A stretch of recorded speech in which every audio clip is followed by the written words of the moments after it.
Is this working? Oh my goodness. Hello. Oh, how you doing, buddy? Oh, pretty good. And yourself? I'm doing okay. I'm doing okay. I am. I had to put on the glasses so I could read the text on the side, so I could find, so I could find the thing to click. Yeah, this year I've started to need reading glasses as well. I'm reading the screen's fine, but if I want to read a novel or fine print on my phone or anything like that, I need the glasses. Yeah, fine. It's the age. It's It catching up is. with me. It's awful. I hate it. It's become so consistent now that I can't even like. I'm literally walking around like my old man in my own house, right? Like I've got two pairs of these stupid things, and I'm wandering around like, where are my glasses? And I put on my glasses. I need to read the orange juice. I'm like, fuck, no. Yeah, you only need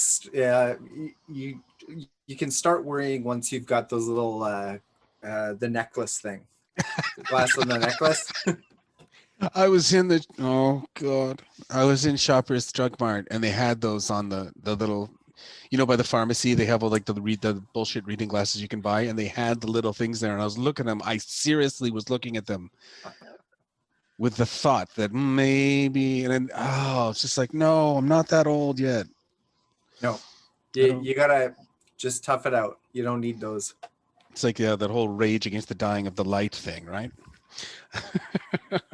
There's still a little cool factor even to putting it on. Pretend they're sunglasses. Just hook it on the t-shirt. You're fine.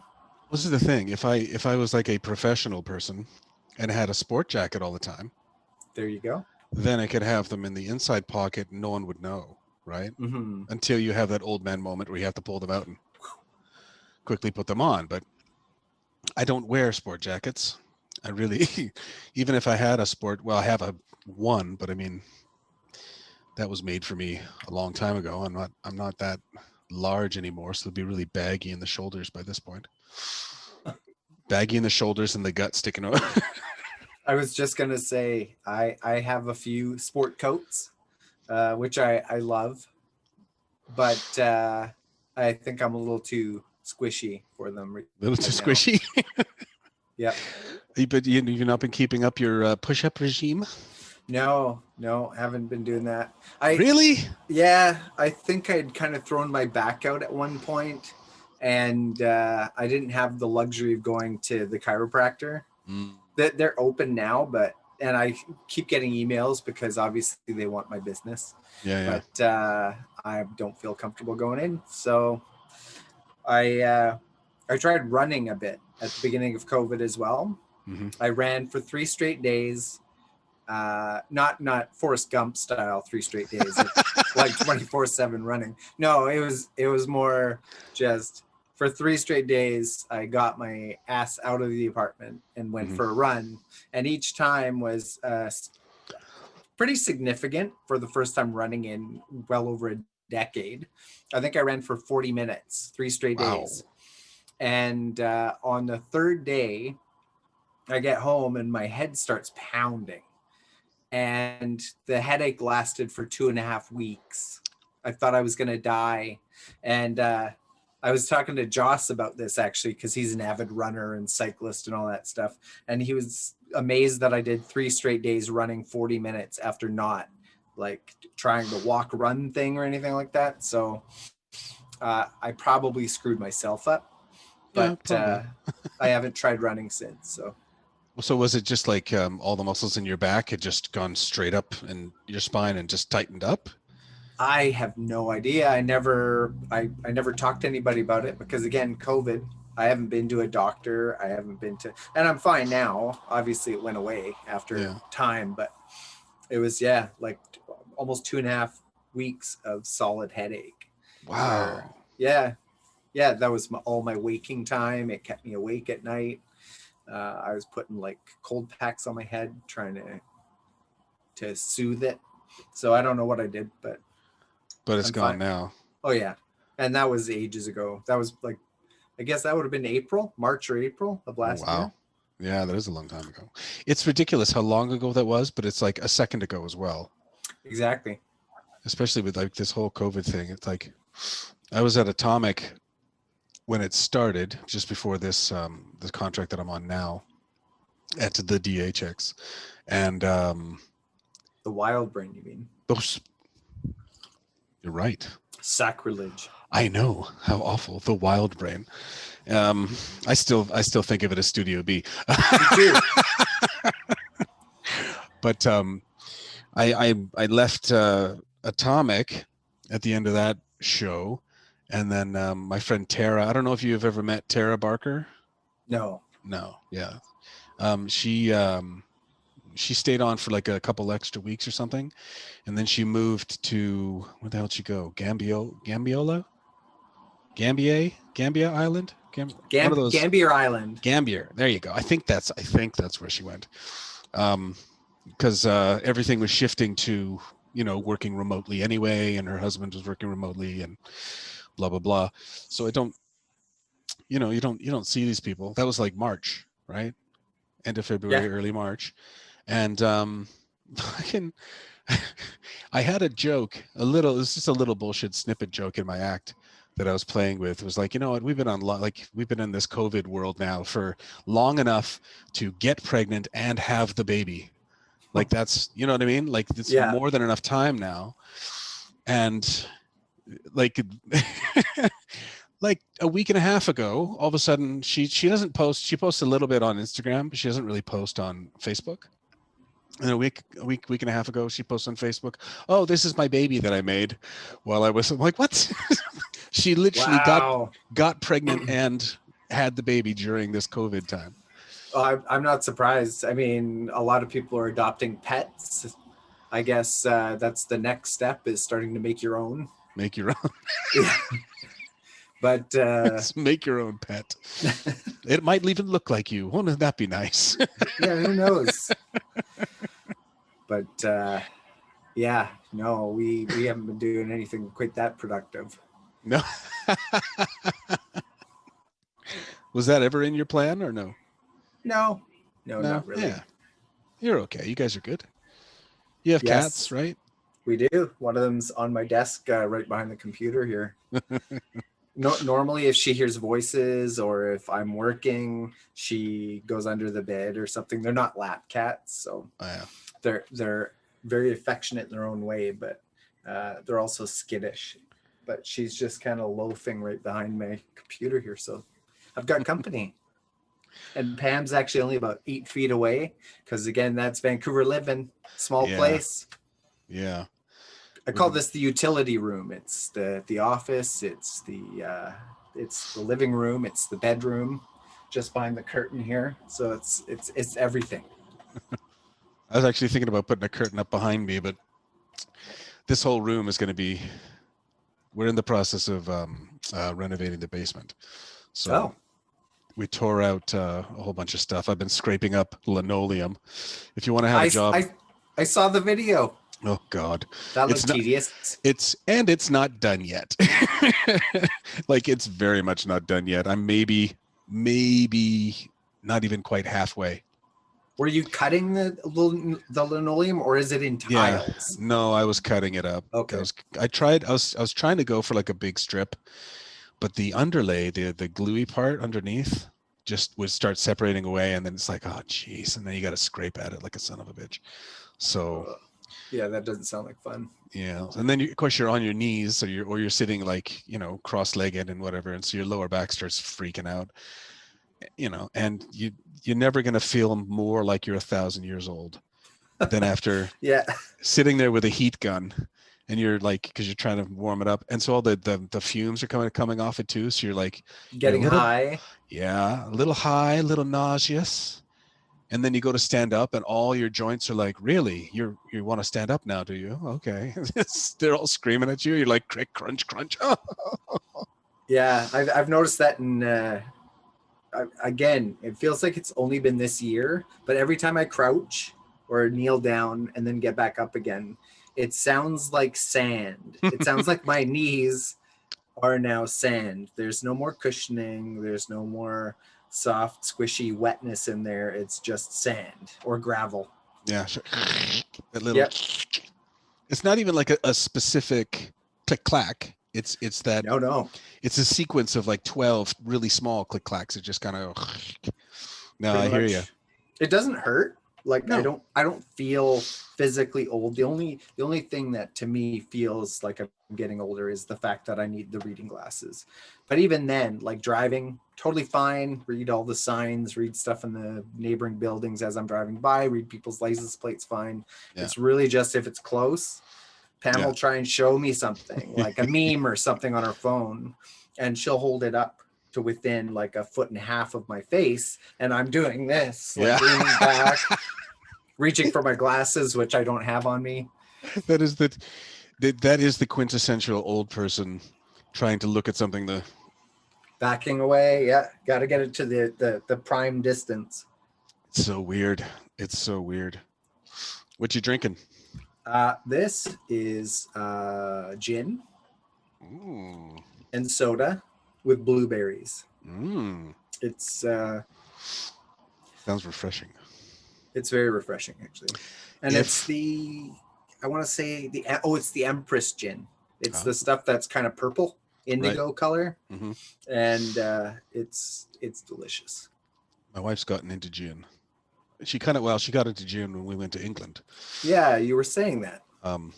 But she's still kind of into it, and it's kind of funny because my daughter, she just my grandson is almost not quite 6 months old now, so my daughter's on mat leave, and she's doing her MBA at the same time, and she's got 2 kids under 3.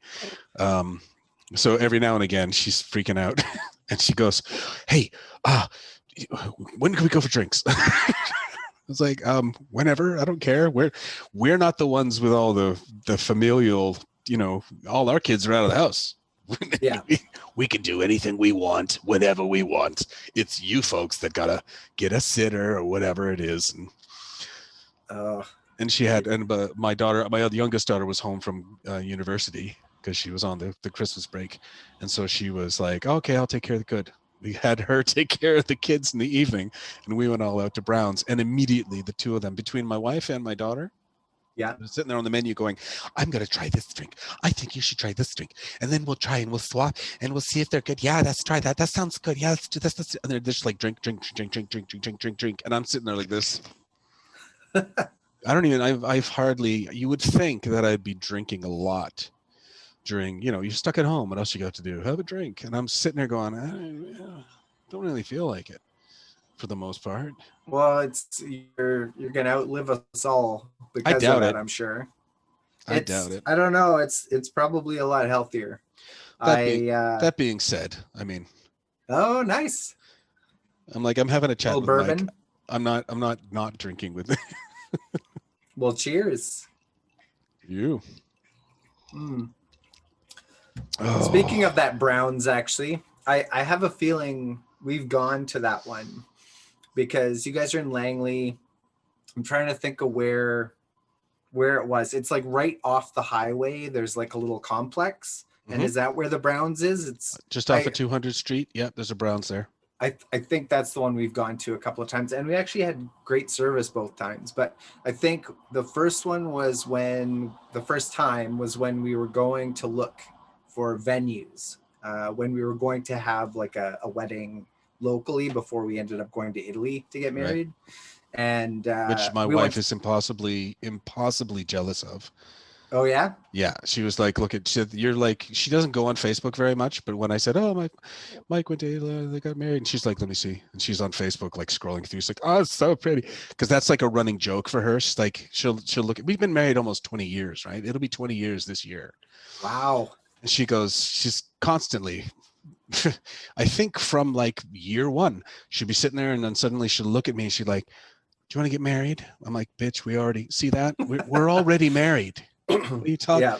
And she's like, yeah, I know, but I want to go like get married again on like a cliff in Ireland, or you go to Italy, or da. And so she was really, anyway, sorry I interrupted you. No, it's super magical. But yes, the Browns, out there, I think we were on our way back. We were starving because we'd been at Man Farms was the one that we went to. We checked out Krauseberry, Man Farms, and I can't remember where we were on our way back from, but it was one of those things where we were just like, okay, we're bagged. We're not going to make it back to Vancouver before we're starving. So let's just find something. And we don't normally go for those, although there is a newer Browns just up from us on Main Street, Main and like 16th or something. But we stopped off and ended up having a great time. So I think the next time we're out there, probably like Township 7 wineries or something. We get wine from there fairly regularly. And I think we swung by. Nice. It is nice. It's really nice. Yeah. We kind of bought into their subscription thing. So oh, really? We get a box of 8 wines 3 times a year, I think it is. Oh, that's not bad. No, it's not bad at all. I mean, if you drink just basically a few bottles of wine a month, it's totally worth it. Because even when we go in the summer more than now, but we have been in the fall, November, we went to pick up our last box. And when we were there, we had a tasting while we were there. Every time we go in, the tastings are free. Yeah. And any bottle of wine that we buy, we get a discount. So it's totally because you're on the subscription. Yeah. Okay. Yeah. But we can bring 6 people with us, and everybody gets to taste for free. Yeah, tastings are fun, I find. They're so fun, and then you try out new things, and when it's got a sweet little spot like they do, we haven't heard any live music there, but I swear they've got a little stage set up outside. Yeah, they got the little gazebo too, I think. They do, out back. Yeah. But it's a nice spot, really nice little spot. Yeah, and it's nice because it's a little bit, it's set apart. It's off away, you know. It's quiet, you know. It's kind of in nature, and everything's just. I've been turning into such a. I don't know if it's the old man thing too, but I've just been turning into such a weirdo. I mean, I've been watching all these bloody homesteading videos and. Oh yeah, regenerative agriculture and all this stuff, right? I got chickens in the backyard now. Well, I was actually going to ask because it's been so long since we spoke, but you guys were looking for a place. Did you get a new place, or are you renovating your old place? Yeah, we're renovating the old place. Right now we're renovating the basement. So we just had actually, you know what? I think. Let's hope this doesn't fuck up the. Ooh, that got scary looking for a second. It's like those ghost hunters videos right now. So this is a fucking mess. I just pulled up all the carpet as well, but we just had these things put in. Oh, crazy! And we just did the waiting wall. For counters. Yeah, counters are coming on Thursday. I just tore up all the carpet off the floor. So, and then in this little room in here, my little man cave, I have to pull the carpet out of here yet and all that stuff. But we're going to replacing with hardwood, or we're looking at vinyl plank, locked together vinyl plank, because it's concrete on the floor, and we're going to be basically using that room as kind of like a flex space. But we're also putting in, we're moving the elliptical in there. We're moving the Bowflex in there. So it's going to be like a gym / flex area. So you've got a Bowflex? I have a Bowflex. Is it? I mean, hell, I've grown up on those ads because they've been around forever. Are they good? You know what? Because, yeah, I'm curious. Yeah, they're useful. I mean, if you're just looking at, you know, just kind of having a kind of an all-in-one device that you can do a full body workout on, it's rock and roll, man. They're great. And you can, like, I definitely need to replace some of my power rods, because those are the rods that they have. Because there's some of them, they just start to degrade over time. So instead of sitting there straight, they're kind of like flopping over a little bit, especially like the really lightweight ones, like the 5-pounder ones. Those ones go to hell really fast. They start getting a little flaccid, do they? Yeah. You know, I can't relate. But the 50-pounders, they hold up pretty well. The 25-pounders, the 30s, the 10s, they're pretty good. But I mean, it's they're quite versatile because that thing folds up. It folds up into like this much space. So It's kind of hard to tell with the computer camera. no, I but, know, but like this yeah. much. Like I could wrap my arms around it, and so you can, and it has little wheels on it, so you could push it into a corner and leave it there for a bit, and then you drag it out. And there's all these different kinds that are smaller now. Yeah. Like the one I have is like, I've had that thing for 15 years, 16 years, something like that. Yeah. And So- there's no mistaking what that is when it's sitting out in the living room or something like that. You're fortunate you've got space that you can have like a gym set away. We have an exercise bike. But aside from that, you know, we have no space to put anything. Although we've been seeing all the ads lately for the mirror or tonal or all these ones that are basically like a reflective screen surface thing that goes up on the wall. The tonal one actually has, they're calling it digital weight, and it's got these arms that come out that you do stuff with them. But we figure they're doing a killing since COVID.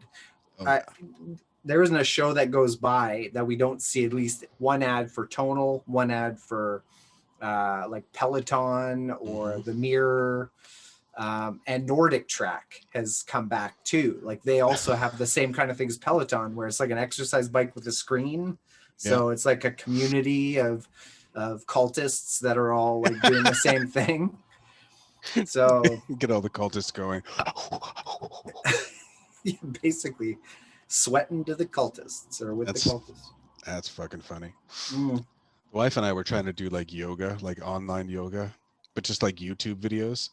Yeah. And it was okay. We did it like, I think we managed like 3 times a week, 3 weeks in a row. And then just, you know, deadlines start coming up and she's got more meetings. She's had so many days where she's basically been in Zoom meetings 6 hours. Like, oh yeah, you know, and then that's all done and she hasn't done any work. So now she has to sit up for the next 5-6 hours and catch up on what she missed when she was in meetings. Yeah. So it's a little bit mental. Yeah, I hate that stuff. Yeah. But we're thinking, I don't know, well, we're always thinking of things. But now she's got, she started off with this thought that, oh, honey, we need to go away for like 6 months. Oh, wow. Just go 6 months. We'll just be gone. We're just going to travel around the world. We're going to see all kinds of things. 6 months. We're going to spend a month here and a month there. We're going to really get into the culture. And I'm like, oh, that sounds awesome. Yeah, rock and roll. You know, 6 months sabbatical for you. That's cool. Yeah, if she can do that. Yeah, okay, rock and roll. 2 weeks later. Yeah, so it's like a year. We're going to go away for a year. And then like a week after that, she's like, it's like 18. I think we need 18 months. 18 months, I think, is about right. So now we are actually we're trying to plan for about 2-ish years from now. Wow. We're going to try and go away for like a year. Wow. At least. Well, I'll keep good thoughts for you because I mean, honestly, that would be a dream. Yeah. If we could do that, like tomorrow, we would do it. Well, we're trying. Like at first, I mentioned some things to her. I said, "Oh, honey, you know, if we're gonna go do that kind of around the world kind of trip, whatever, right? Like, we could, you know, we'll start up an Instagram, we'll start up a YouTube, we'll do like a vlog, and you know, maybe we can get that thing to kind of, if it starts maybe paying for itself a little bit, you know, we have all this time to prepare." And she's like, "Oh, you're crazy. You can't do that." Da, da, da. 2 days later, she's been on the internet. She's like, "Oh, you know, you can do this and we can do that." And I'm like, "Oh, so now you're on board." Oh, okay. Works for me. And I said, "Oh, but we need to have a theme then." And it's like, "Oh, okay, here we go." So now we have 2 themes. Wow. We have because I've been getting into all this farming stuff, right? She's like, we'll go visit some of the best regenerative agriculture farms in Europe, and we'll do like a work stay. We'll be there for like a week or 2, and we'll work, and you know, and we can get to know the country and everything. And I'm like, that sounds pretty fucking awesome, actually. Yeah. It sounds really cool. And then she's like, and then we can also combine that with finding, the comedy festivals that are all around, and you can get into the comedy festivals. I mean, you got 2 years to work on your material. And I'm like, okay, that sounds more or less daunting, but I think I like it. It sounds like she's working her audience. She knows her audience. Yes. It's like you guys have been married for 20 years. You would think, eh? Yeah. Yeah. No, that sounds like an amazing idea. Honestly, when the last gig at Wild Brain ended for me, like the Carmen gig, and I didn't have anything lined up, and then I did a couple of stints with other studios, and it was rough going. Yeah. Like there was a part of me thinking, this is my life now. Like I think maybe let's just sell everything and move to Italy, because honestly, we still look at real estate there, and you can buy a nice place for like 100 grand. Obviously that'll be probably in euros, so 220. So it's not quite that cheap, but far cheaper than Vancouver. And once you're there, the living is so, like, it was so cheap. Everywhere was so cheap. We were in Florence and we were buying amazing meals with bottles of wine and bubbles and stuff like that. And we buy a crappy burger for two kind of thing on Main Street, and we're spending more than that. Yeah. So we were like fine dining, 5-star restaurants in Italy for peanuts. And you go to the grocery store there and you leave with the bag, and it costs you, I don't know, like €5 or something. And we've got cheeses and breads and bottles of wine. And it was so cheap. And it's all like mostly local stuff too. Yeah, which is why it's so cheap. It's just, and it's so much better for you. Oh yeah. You know what I mean? Like everywhere we stayed, they made their own olive oil because they had olive trees growing everywhere. And the pine nuts, like they had pine trees all over the place with pine nuts. And I mean, what is that? We got like fresh pestos and stuff like that all over the place. Yeah. The only part of Italy we got to see when the last time that Holly was on a world tour with her choir was oh crap. What's the one that's floating? Venice. There you go. This is my brain is like Swiss cheese. No, it's sinking. Venice is sinking. Yeah.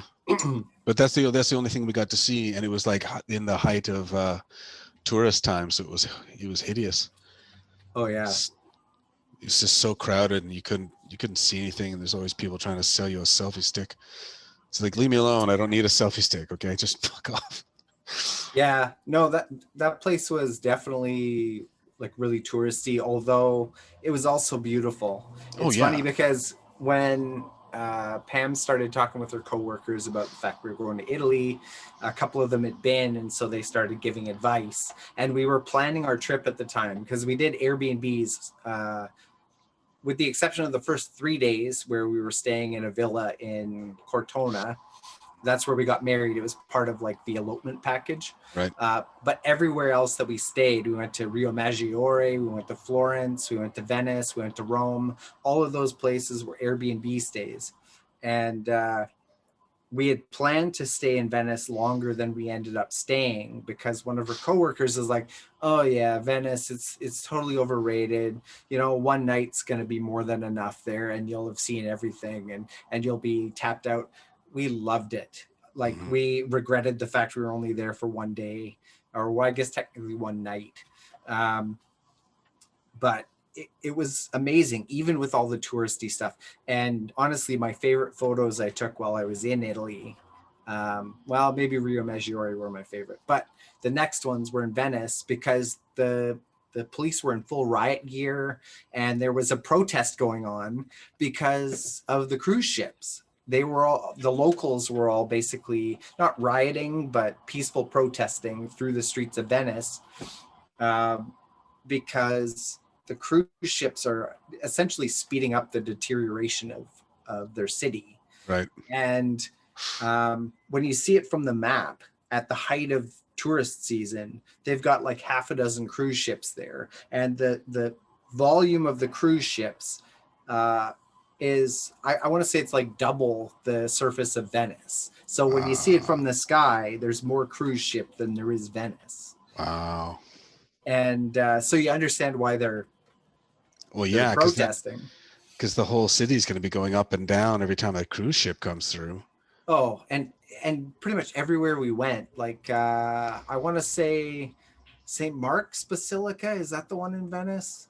I think it might be St. Mark's. In any case, we went to the big basilica there, and when you walk in, you can see the water line, because when they have their big floods, it actually goes into the buildings. Like half of them still have sandbags, like in the entrance, and you can see the water line where all the damage was from all the big floods. And I'm trying to remember if the big one happened sort of after we were there or before we were there. But I remember seeing spectacular photos in places where we were, like the Palazzo Ducale, where people are up to their knees in water. Like, and this is like the whole big square outside the basilica and outside the palace and stuff like that. And yeah, you could pretty much swim through it. Is that really, really big square where? Yes. Where at night there's all kinds of stuff in there, and it's huge. Like the square is massive, and there's tons of famous photos from there too.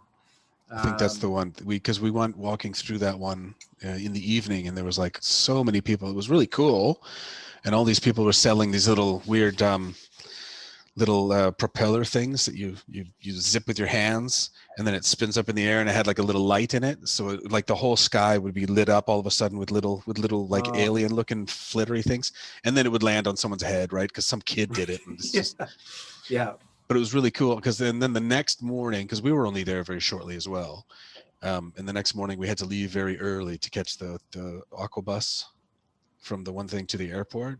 And so we got to walk around in there, and there was nothing. There was no one, and it was just vast and empty. And it was like, oh, that's cool. Like I wished at that moment, I was like, fuck, I wish we had a couple more days. Yeah. No, it was actually a pretty magical little place.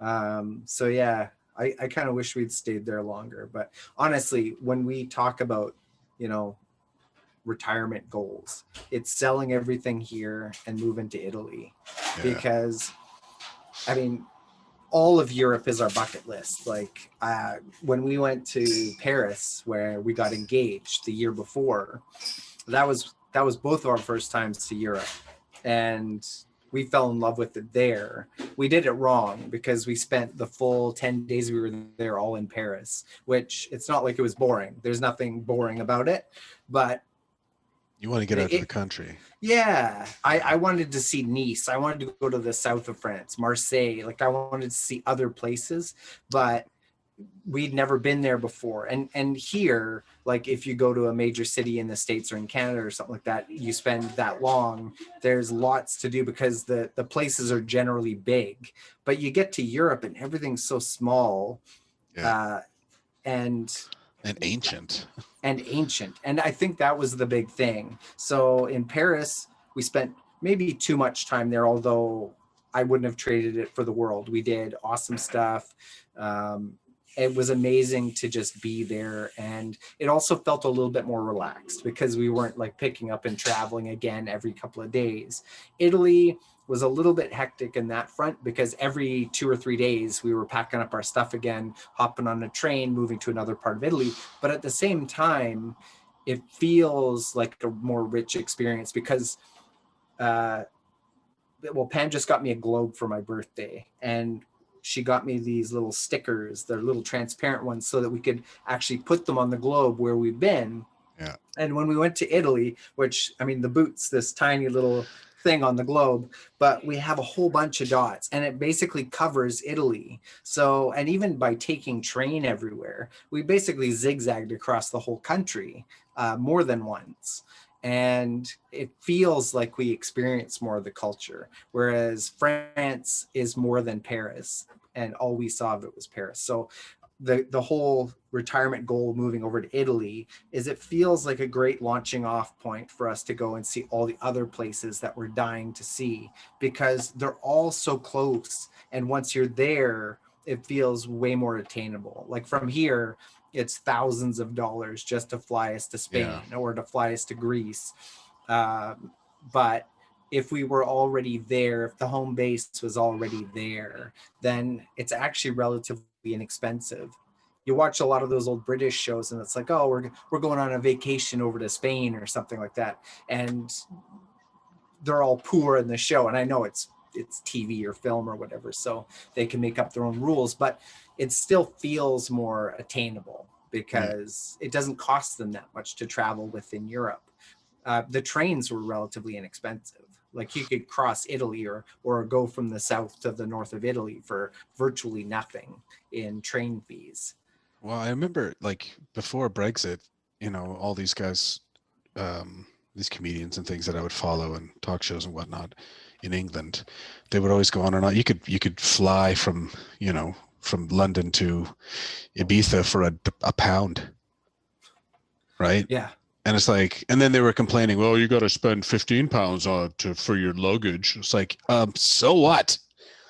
No kidding. Like, have they seen the cost of flying to Canada or from Canada or just, within Canada? Exactly. Like just from here to Calgary. It's like, are you kidding me?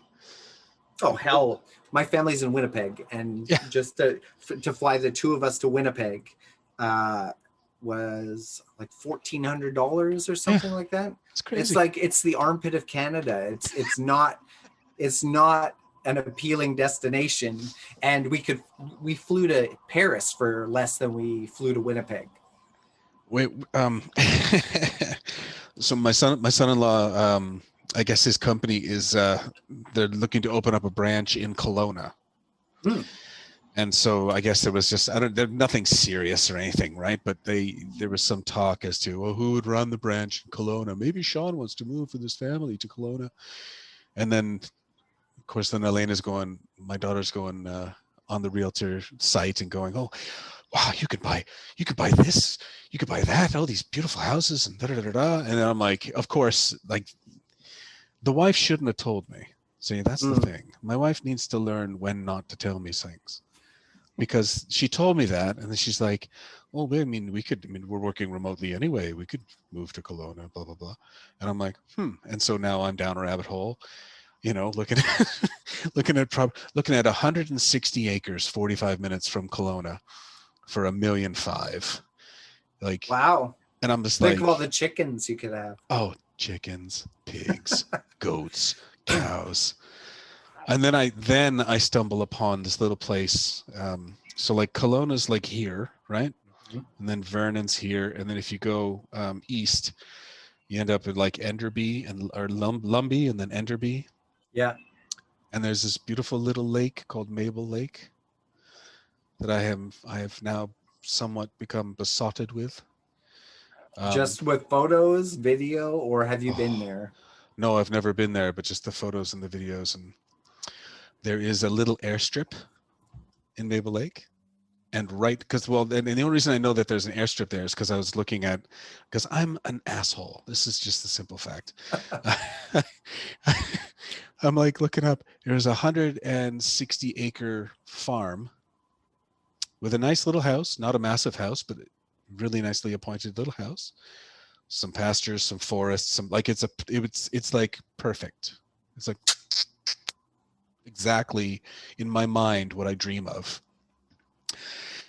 And it's right, like almost exactly on Mabel Lake. Like it's like a 5-minute drive down the road. Wow. And you're on the lake. And Mabel Lake is like, I think it's like 8 kilometers long or something. Like it's a pretty substantial lake, and right next to it is a little airstrip and a golf course. And so I'm looking at that, I'm going, what does it cost? And then I go typey, and it's like, oh, it's like $500 to fly from Vancouver to Kelowna. And I'm like, well, That's stupid. Well, maybe I should buy a plane and learn, get my. I was just gonna say, you were thinking, how much is it gonna cost me for a pilot's license and a little Cessna, little 4-person Cessna, so that we can fly up to our private landing strip? It's 1 hour. It's a 1 hour flight. I know it's quick. It's a 5 hour drive. It's a 1 hour flight. I'm like, that is more than worth the effort and time to learn and to get a pilot's license. And some of those older planes, you can get a float plane because they land float planes. Land right on the lake. And then the wife's like, look at me, and she's like, oh, you're an idiot, whatever. But then I can see, this is the thing. The longer you're together, the more like you become. You see the glint in her eye. Yes. Where she sees the possibilities. She's kind of buying it, right? Yeah. Like she'd be sitting there and she's like, oh, you're a moron. And then you see her kind of go, but you might be onto something. And it's hilarious and also extremely frightening, because we've been the good yin and yang thus far. You know what I mean? Like if I go too far one way, she's like, nah. And if she goes too far one way, I'm like, nah. And now we're getting a little too much to the point where we're both going too far. Yes. I see your madness and I raise you. Mm-hmm. It's hilarious. I don't know. I think dreams are healthy to some extent. I mean, if it becomes obsession, maybe not quite so much. But I think having some healthy goals is good.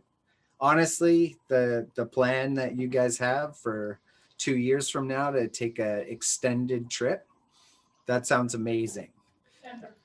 But even that, like, I mean, if I'd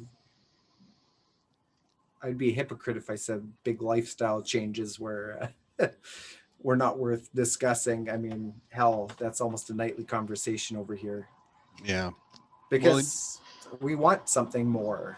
I mean, 46 years old as of last week. And I just keep thinking about the fact that there's probably no retirement for an old animator. They usually die with a pencil in their hand or a stylus as the digital age is, but it would be nice to be able to just relax a little and see some more of the world. I more or less just stumbled into animation for myself, right? Like it was kind of, okay, when I was a teenager, I didn't have any plans. I didn't understand how to make plans. I didn't have any thoughts in my head.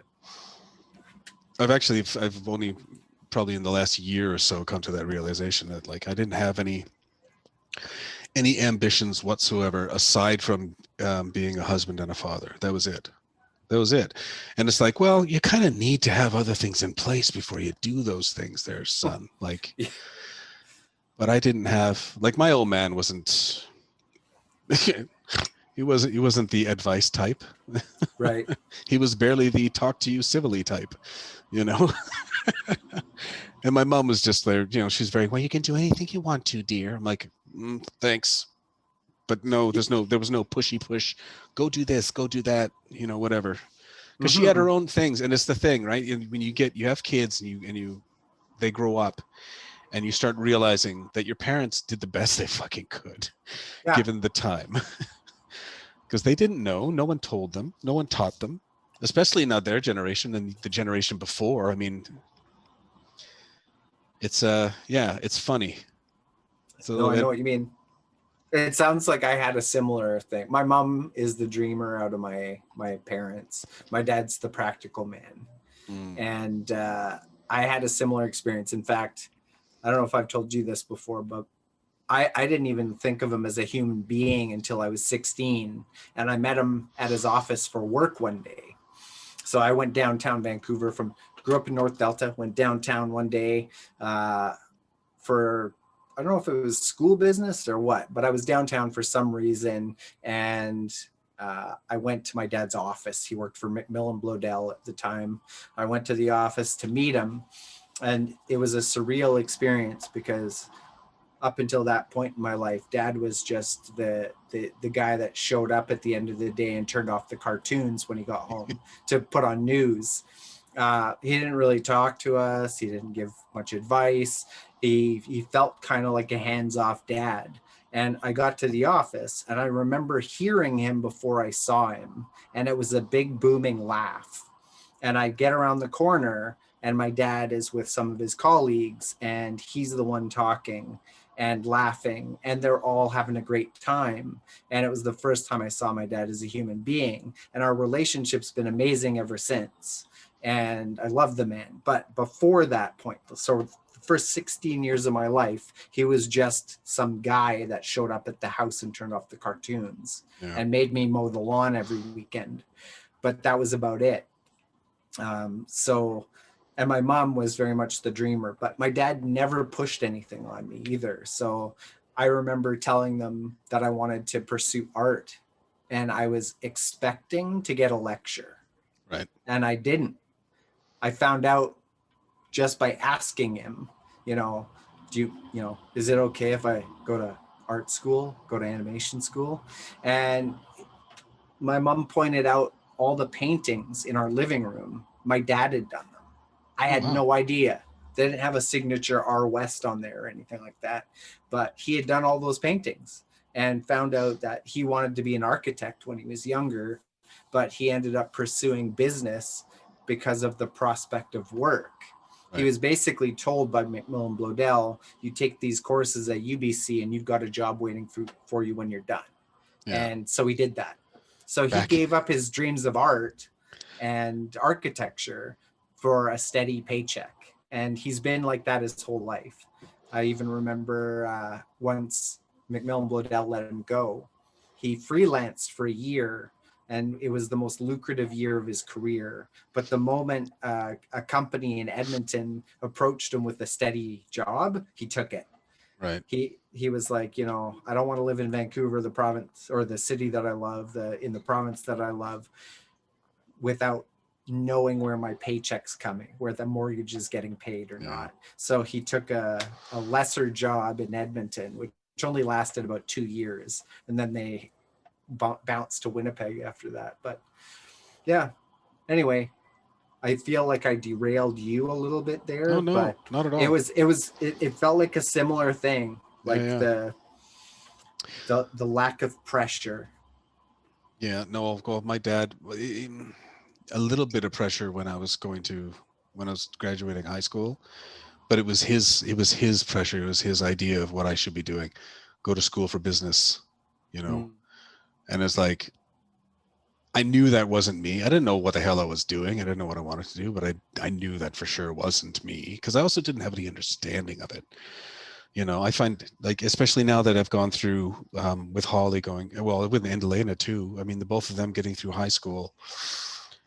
The high school counselors are more or less useless. Oh, I bet. Yeah. They don't present you with any real, well, what do you like to do? They say stupid shit like that. It's like, well, what you'd like to do in your spare time is not necessarily what's going to make you feel fulfilled. You know what I mean? They don't do any real personality testing. They don't do any real aptitude testing. They do like standardized bullshitty type things, right? Right. So, I mean, they don't really give, and parents don't know. I mean, especially not parents from like the baby boomer era. I mean, my dad narrowly avoided going to Vietnam, because he was living in the States at the time. Like they moved from Indonesia. I think they spent a little bit of time really quickly in Holland for just a little bit, and then they moved to the States. And the only reason he didn't go was because he had bad knees. That was it. Wow. And then it was right at the end of the draft as well. So luckily, it all ended. Yeah. But I mean, his dad it was funny. Like you talk about the first time you saw your father as like a human. That was what I think I was 19, something like that. And I was working a shift work job, and I came home one night in the middle of the night, and everybody's up. It's like 2 a.m. Everybody's up. My mom, my brother, my sister, everyone. I'm like, what the hell's going on? She's like, oh, Opa just died. My grandfather just died. Oh, no. And she says, Dad's on his way, because he was in Korea or something at the time. He hopped a red eye, and she said, I'm booking flights now. We're going to meet him at the airport. So we go and meet him at the airport, and he's like, because he found out that in a really shitty way, like no one called him. He was checking his messages, and it was a business contact, and he was listening to the guy's message. And at the end of the message, the guy said, "Oh, and by the way, my condolences." Oh, And then he hung up. So my old man's going, what? so that's how he found out. Yeah. So immediately he's, what the fuck's going on? And so we all went to Michigan for the funeral. And I never really, like it's the same thing, right? Like not quite the same thing, but I mean, like he's a product of his generation, right? He was a product of his time. Yeah. But I remember hearing them sitting around after the funeral. They were sitting around telling stories about Opa and how he was so hard and this and so strict and that. And, and it was these weird stories that kind of made you go, oh, I understand you a bit more now. Yeah. It's like, oh, okay. And so like from then on, like our relationship's never been awesome. We never had really much of a I mean, we try, he tries, he doesn't know how. That's but then when I came to that realization, that was when I kind of went, oh, okay, I get it. I can get what little bit I didn't get what I needed as a son growing up. Yeah. But I can put that behind me and be like, okay, whatever. Maybe I can give him something he needs as a father in his old age now, right? So, and I had a mom who was like very sweet and loving and still is, she's like the best. I told her once, I said, yo, mom, I can't remember what the hell we were talking about. Something painful had happened or something. I can't remember. I might have been breaking up with someone or something. And I remember telling her that she was the only woman who's never disappointed me. And she almost like started crying kind of thing. Oh my God. She's like, oh, I haven't been a good mom. And I'm like, whatever, shut up. You've been a great mom. Don't be dumb. Yeah. I'm not going to understand that too much, but my sister tries to tell me all the time. I have 2 nephews. My sister had a single mom. And she's kind of helped me understand a little bit better as well, because I don't have kids, so I don't have to, I don't know how that dynamic works that way. I only know how my dynamic with my parents was. And it's funny, always, I wouldn't say I had the impression I was a mama's boy or whatever, but my sister always thought I was, because she was like, you've always been mom's favorite. And everybody would say, oh yeah, no, Merle and Mike have such a close relationship. And then I realized,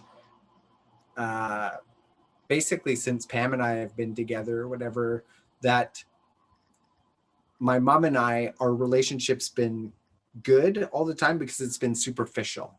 We didn't talk about anything hard. Yeah. We have now, in the last few years, we've had deeper conversations, and dealt with issues that, probably should have been dealt with a long time ago. There was no like sex talk when I was growing up. My sister doesn't remember one. I don't remember one. My sister, when she got her period for the first time, my mom just left a box of tampons or pads or something on her bed with a note. That was it, because my mom didn't know how to talk about any of that. She had a horrible relationship with her own mom, so it was probably along those lines. But my mom's always portrayed the sweet mother thing. And so like all my friends growing up loved her, and she loved having a house full of kids. So I could always have friends over.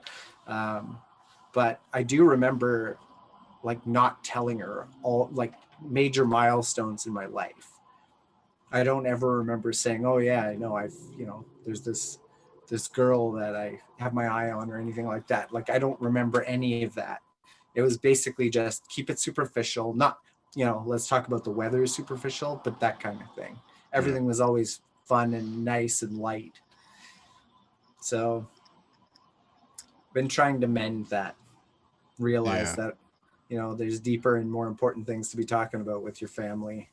They should know you better than, Yeah, you'd think, hey? Yeah. I find things like that become less daunting with age. Because when you're younger, everything seems like so much more of a big deal.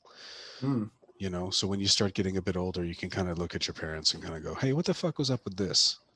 You know what I mean? Because also you're past the point where you haven't been their dependent for a long time. You know, you've made your own way in the world, and you know you've got a lot more. It's experience and perspective, right? That really drives that, I think.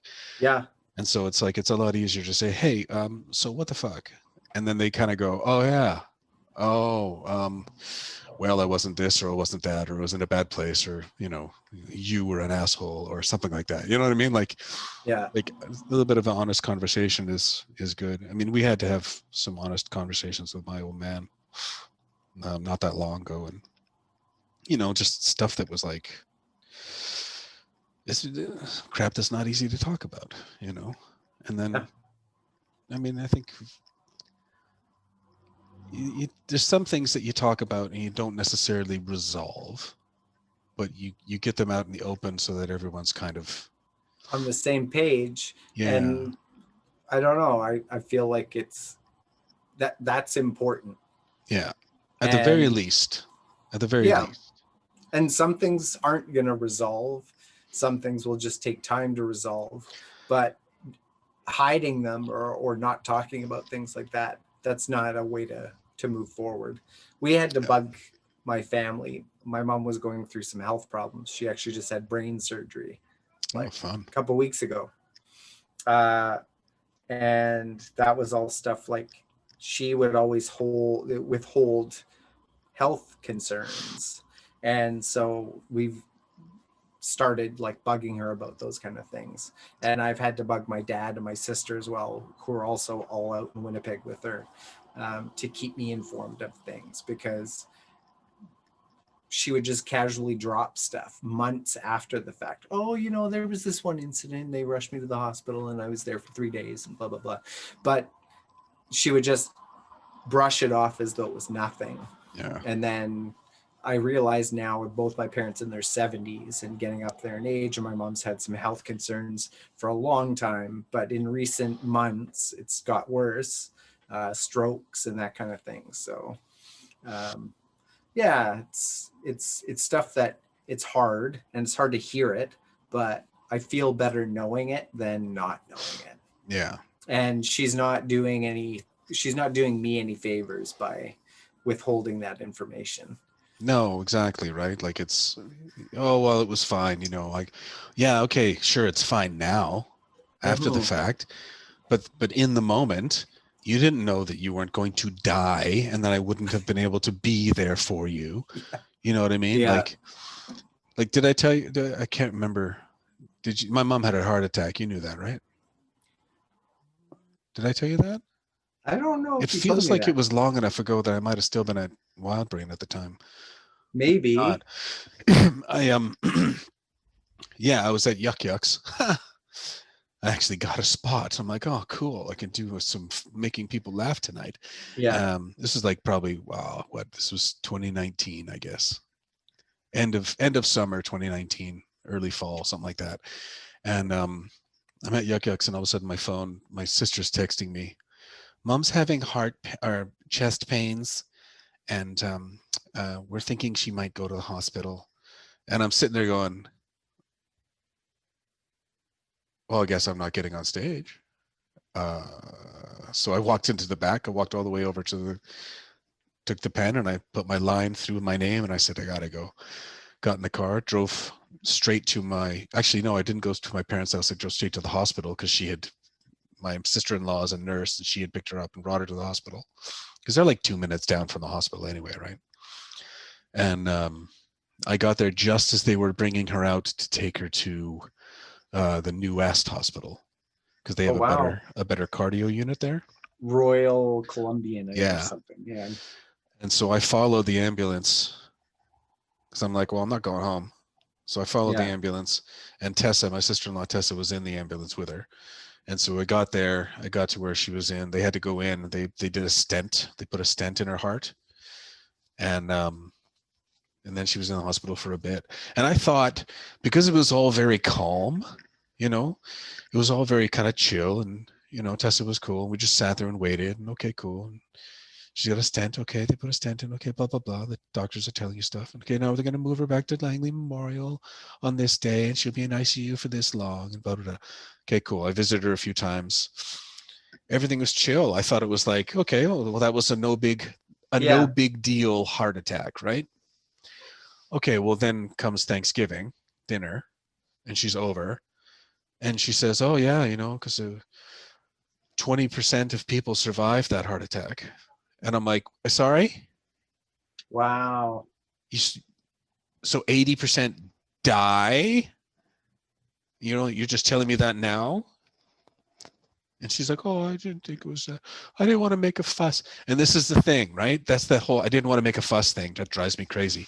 Yeah. Because the night that she had the heart attack, she and my father had friends over, and they were having coffee and chatting.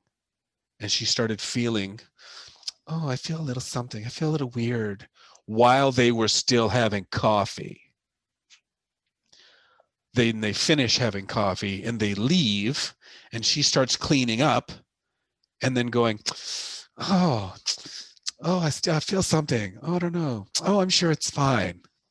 And it was like, then they call her, they call Tessa and say, yeah, I'm kind of having shortness of breath, and my chest hurts, and I don't know, my arm. It's like, Tessa's like, yeah, go to the emergency room. I'm coming to get you, like now.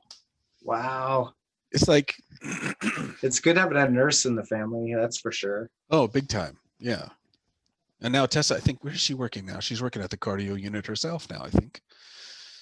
Just because she wants to work like reasonable hours. Oh my God. Yeah, my mom's stroke. She still teaches. She's in her 70s and she's teaching these online course things. She was in the middle of a class. My dad is upstairs because he's retired. My mom's in her office, and my dad said that she came up the stairs and her speech was a little bit slurred, and she couldn't read any of the stuff on the screen, and she couldn't remember anyone's names. My mom's not that person. Like, she knows everybody. And she was blanking. She didn't know what she was supposed to talk about. She couldn't read it anyway. She couldn't remember who she was talking to. So that was sort of the introduction to Stroke City, which lasted for a couple of months. So that was like the first one. And that one, they said, wasn't even a stroke. It was just a scare. Oh, wow. But after that, they put her on medication, which they took her off like a couple weeks later because she was rushed to the hospital again with complications from the medication, where they determined she had autoimmune deficiency. They suspect lupus, but that hasn't been fully diagnosed yet. So she was off that. And then she was rushed to the hospital like 2 or 3 weeks later. And when they did an MRI, up to this point, they had done an MRI, no strokes. They just had found a blockage in her brain, right. And said that, we'll give you thinners to manage that a little bit better. A couple of weeks later, or a few weeks later, did an MRI, found out that she'd had multiple strokes in a short period of time. Yeah. And she hadn't reported them, gone to the hospital for them. I guess maybe they were minor, but then they came back to her with a surgery 11 days later. And that they don't, especially during COVID time, schedule a surgery in 11 days unless it's critical. Yeah. And they basically said she had a 30% chance of a fatal or severely debilitating stroke within that time, like within that 11 days. Jeez. So her biggest concern once she had made peace with it was if I get to the hospital in 11 days, I think I'll be fine. I just have to make it that far. Yeah. And they put a stent in her brain. So similar kind of thing, I guess, to the heart attack, which that's like clogs in the arteries towards the heart, right? Yeah. The stroke, I guess, is severe clogs and blockages in the brain. So they had to do the same thing, like put a stent in her brain to open that up. But she seems to be getting better. But I will admit that was a scary few weeks. That happened right over Christmas, actually. So Merry Christmas. it was lots of just concern whether she was going to make it or not. And I was talking to her more than, I don't usually talk to her that often. Like I try and call once a week, but it doesn't always happen. So before health concerns came into the way, it'd be once every couple of weeks I'd talk to her. Yeah. And she's always loved talking. It's why her job is teaching, and she just loves talking and meeting new people, that kind of thing. And hearing her after her stroke was Weird. probably one of the saddest, weirdest things, because it was the typical stutter and she wasn't making sense half the time. And you could tell by her frustration that she knew what she was trying to say, but she wasn't able to express herself properly. So, but she's sounding better. She was just saying it's a lot of work and it's exhausting trying to sound normal, because she still feels stilted in her conversation. So hopefully it gets better. I mean, she's in her 70s, and the fact that they caught it and were able to do something is a good thing. But yeah. So this took a dark, very existential kind that's just life. Well, that's the thing. You did say topic to be determined by the way the discussion went. Hey man, life.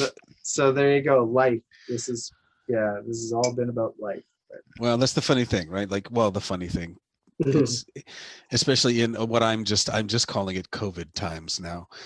Like a lot of people are talking about the lockdown. Oh, we've been in lockdown. I'm like, yeah, but we're not in lockdown. We're in kind of lockdown, but you can still go to a store. You'll be okay. There's but I mean, in COVID times, the things you focus on are the things I think that are actually important to you. You know what I mean? Like you're saying, like a lifestyle change, you know, a location change, family, illness, health, all this stuff. Yeah, no, I mean, like one of I was just going to say that the isolation, like not being able to see people, like I can't fly to Winnipeg and see my family. So when that started to go down, I was like, well, and they're actually in lockdown. Like it happened in December, where they actually went to the extent of saran wrapping the aisles in stores that had non-essential items. So if like a Shoppers Drug Mart sells food, which is still essential, and they have prescription drugs, which are essential, they actually went to the trouble of saran wrapping all of the aisles that had non-essential items, because their COVID cases were going through the roof and nobody was paying any attention to them. And so they've actually been in a lockdown. Like my family, all of their Christmas shopping was done online, because it was the only kind they could do, because they couldn't buy anything for any of their family members unless it was an essential food item, essentially. So Amazon's made a killing. Oh my God. Amazon has made an absolute Bezos, yeah. Yeah, he's like the richest man in the world, or it's Pam was telling me this the other day. It's either that or Elon Musk. One of them is like the number top one guy. Yeah. And the other one's probably number 2 or something. And the only reason that those guys are like, you know, maybe 1 or 2 is because we don't know how much money the sheiks have in Saudi Arabia, because they don't publish that shit. And it's entirely possible there's a few of them that are trillionaires, right? Like it's just nuts. Yeah. But yeah, the whole Christmas shopping thing was the Amazon. I have a hard time. I waffle between, you know, being very self-righteous and going, you shouldn't buy anything on Amazon. And at the same time, it's like, he's so convenient. Exactly. He figured out, and he figured this out ages ago. He figured out that convenience is king. Oh yeah. You know what I mean? Like, it's ridiculous. Like you can order. My daughter orders toilet paper and paper towels and whatever, right? Because she can get a big chunk of it and it be delivered to her door, and it's, you know, marginally cheaper than going to the store and getting the stuff. And it's like, I don't buy anything like that. I just buy weird shit. I was gonna say I don't order from Amazon any sort of regular items. We don't do like regular shopping through Amazon. It Yeah. is mainly gifts or specialty items, but I could totally understand why people would do that. Like my sister, again in Winnipeg, has taken up ordering from Walmart because again, they'll bag it all up for you and have it ready, and then she just shows up and says what stall she's in, and they'll put it in the trunk kind of thing. So it's maybe not quite as convenient as Amazon, but it's the same idea. I'm gonna get my regular shit done, and I don't have to go into the store and touch stuff. Yeah. So I see the value in it. Yeah. No, I get it. Like I've had this thing in my head. Like people, you think about like Terminator and Terminator 2 and whatever. Oh, Skynet. It's always like they always postulate it as being, it's those evil government types who have like the military, and they're gonna screw up and create the artificial intelligence. No, it's gonna be that fucking guy who programs the self-checkout. Cars. The self-checkout. It's going to be that guy. It's going to be an incremental little slide, because you're sitting there going, why does this thing take so long?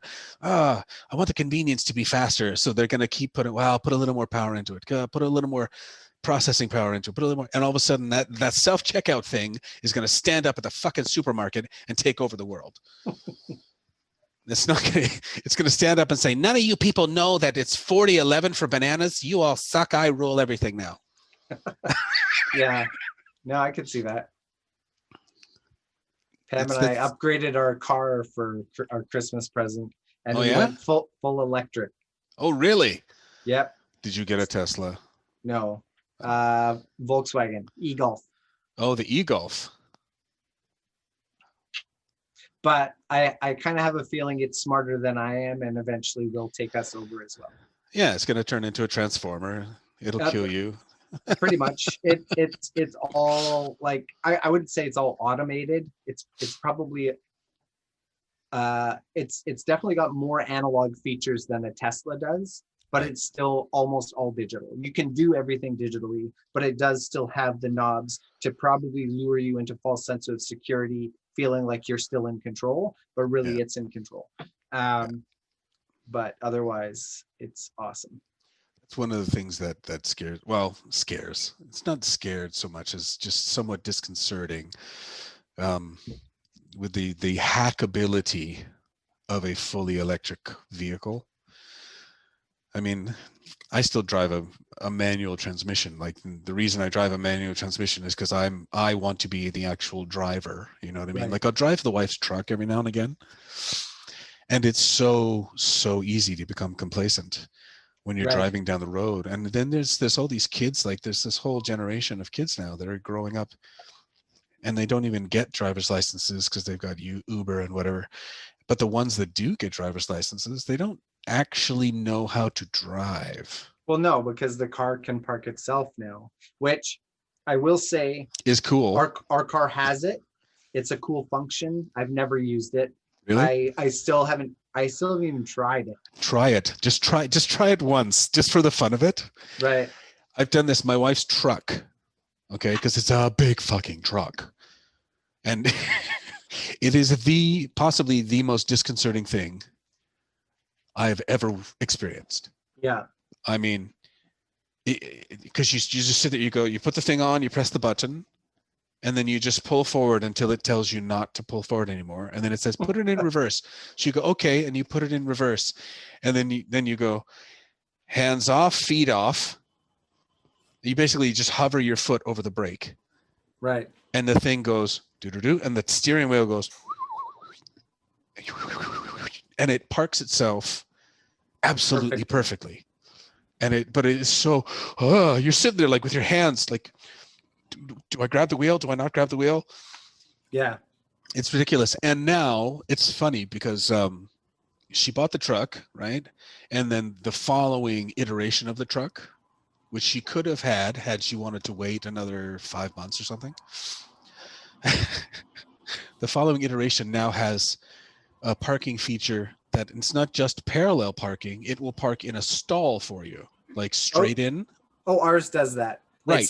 It's got forward parking assist, backward parking assist, and parallel parking assist. But for the same reason that you were, I mean, I am an old fart as well. And so I learned on a standard, and I can drive stick and do all the stuff. I am reluctant to give up control. So even though we have a car now that can do all of this magical shit, I won't let it. Yeah. And you can turn all those features off. Like the parking assist, you have to actually press the button and say, okay, I want you to park the car for me. But I haven't done it yet. I'm not going to, although I feel a little convinced. I should try it out once. Yeah, just try it once. Don't use it a lot. Just try it out once for the fuck of it. But I've been feeling the same way about the younger generation. I mean, I have this issue with the entitled generation, but I really strongly feel that this is going to ruin society.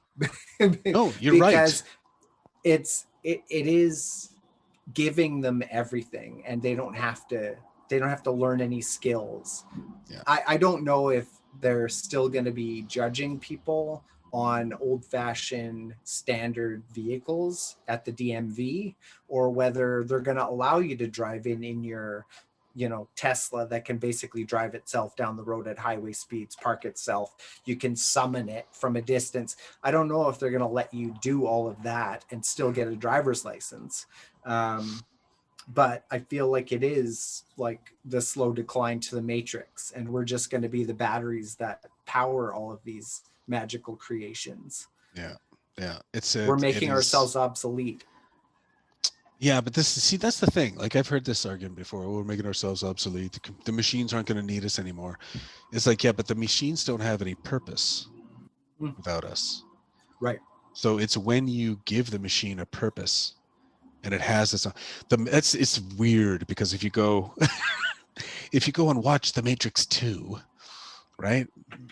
And that's the whole thing Smith is talking about half the time. It's like, purpose, it's purpose that drives us, purpose this and purpose that. And it's like, but it's fucking true. It's true. If the machines had a purpose of their own and an intelligence of their own, then yes, we might have a war. Right. But so long as they don't have, so like the whole point of like, okay, well, make sure you don't give them a purpose. Or you do the whole Isaac Asimov, you know, 3 laws of robotics type thing, right? And embed the fuck out of that.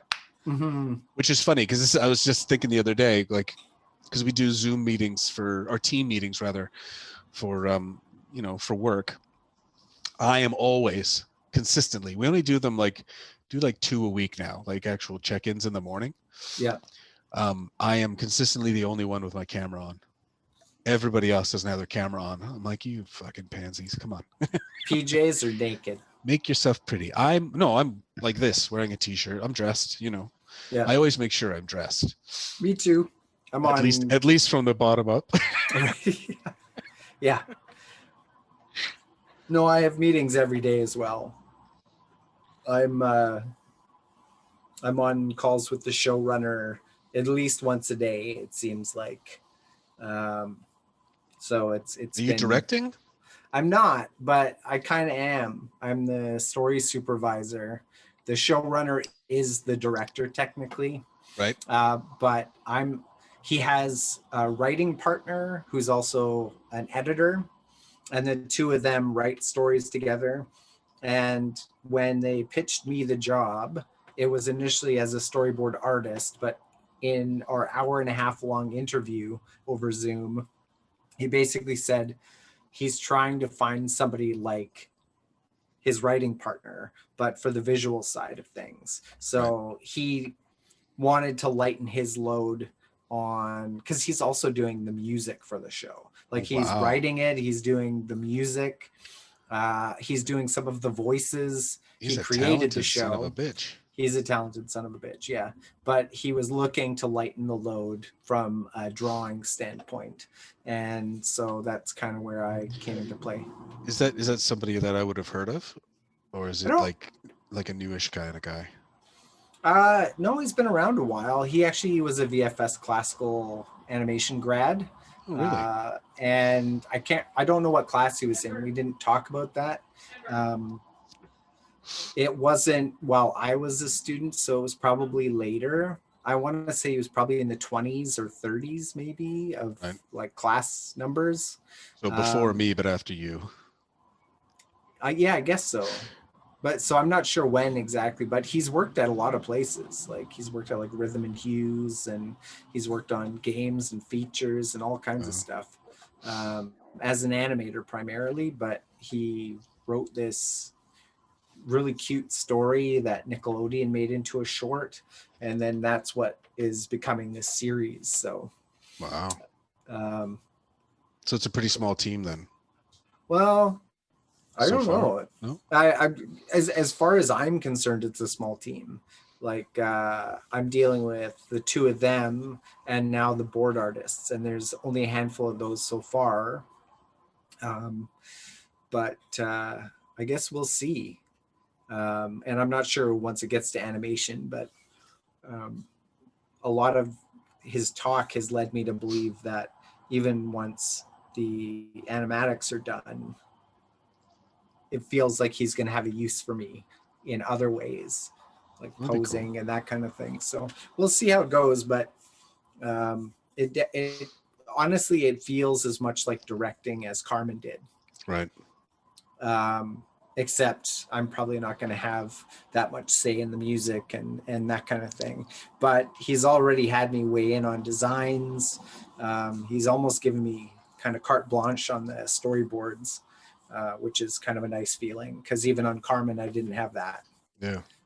The showrunner was very particular, and he had as much to say as I did. So it was very much a team effort there, and this is too. But I definitely feel like I get to hold a little bit more weight on my side of things, which is kind of a nice feeling. Yeah. That's very cool. As I've hopefully been suitably vague enough that no trouble can come of it. I know, that's the weird thing. It's like, oh, you can't talk about it. Yeah. And every time you see somebody that you haven't seen for a while, and they're like, what are you working on? It's like, well, I can't tell you. Yeah. I always find it.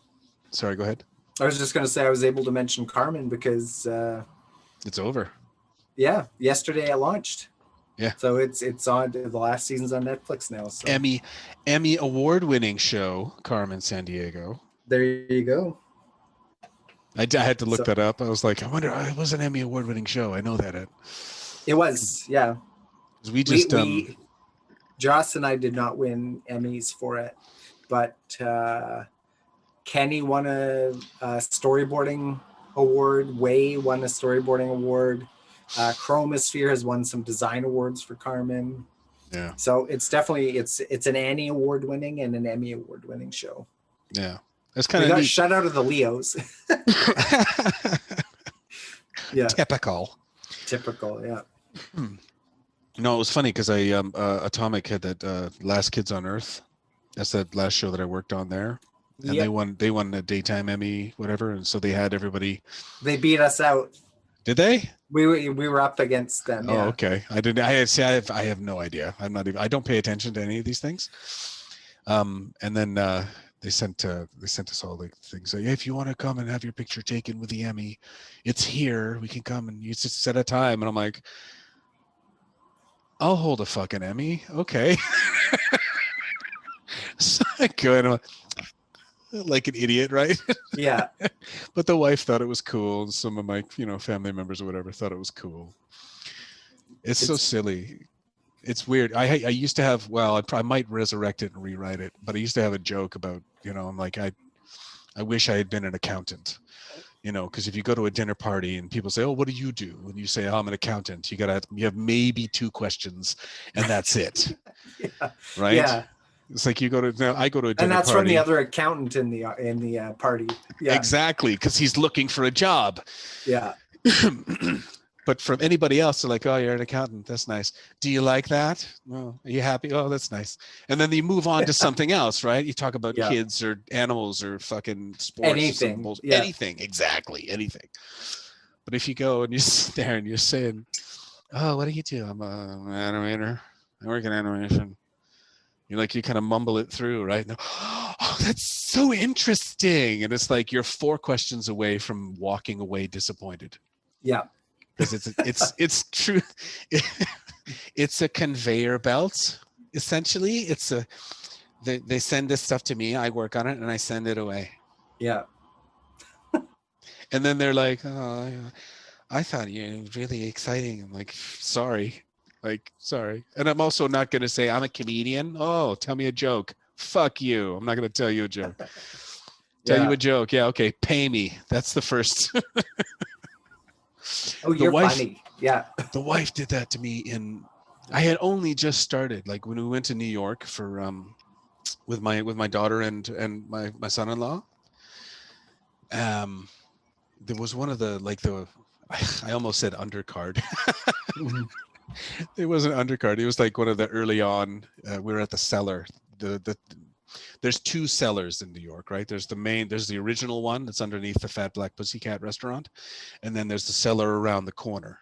It's like the cellar in the village or whatever the fuck they call it, which is actually, I think, a better room in terms of a space to sit, because it's actually kind of like a square, whereas the cellar, the original cellar is like, it's like a rectangle that's really wide, and the stage is right here, and everything's really tight. It's really cool, but I was sitting behind a fucking pillar trying to look around, while my non-comedian family was all in nice. This is so nice. Get to watch this. Yeah. But we were in there, and I can't remember how the fuck it came up, but she was like, "Oh, he's a comedian." I'm like, "Shut the fuck up, woman! Don't, Especially not here. Shut up! Don't do that to me." Well, from an outsider's perspective, that just shows she's proud of you. And I suppose. So yeah, I wouldn't take that too hard, but I fully understand. It's just like being volunteered to draw somebody a birthday card because someone you're knows an you artist, like drawing. right? Yeah. You're an artist. Can you draw this logo for me? I'm like, fucking pay me. How about that? And no, I'm not going to draw. I don't draw anything for anyone anymore. Sorry. I don't even know how to draw anymore. I've lost it all completely. I've been trying to draw because I'm renovating this whole basement part here, and I'm on the wall. I want to put, I did this ink drawing for an Inktober once of Carnage. And I'm like, I want to put it on the wall,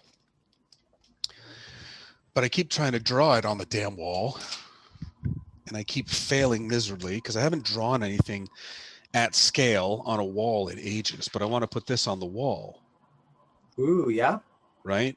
And I want to color it, obviously, so that the wall that I'm looking at right now is going to have that on it, but I'm going to have to rent like a projector or something. Yeah. Because I can't, I keep drawing it and it's almost good. And it's like, oh, but that looks like shit. Fuck. And then you're erasing on a wall and it's like, ugh. Well, see, if you're going to be painting over it anyway, I wouldn't worry about that.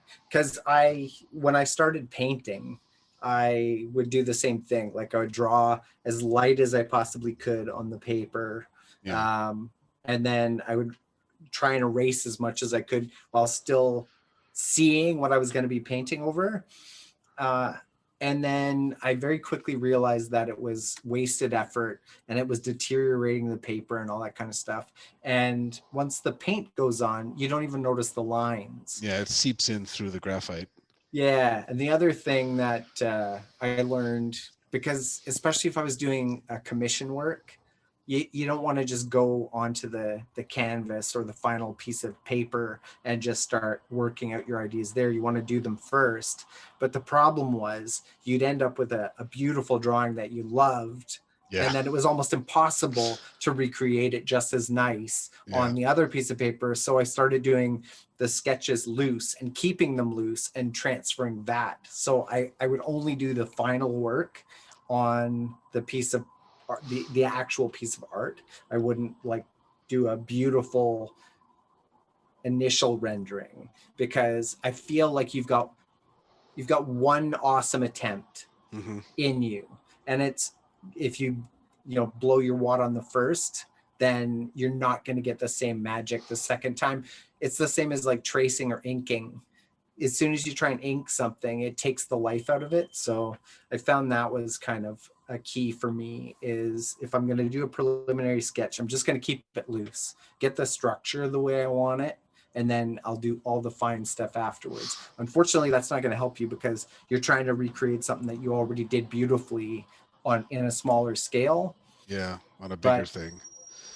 but I don't know, maybe you alter it slightly, or You know, the part of it that's really frustrating to me is I used to be a human photocopier.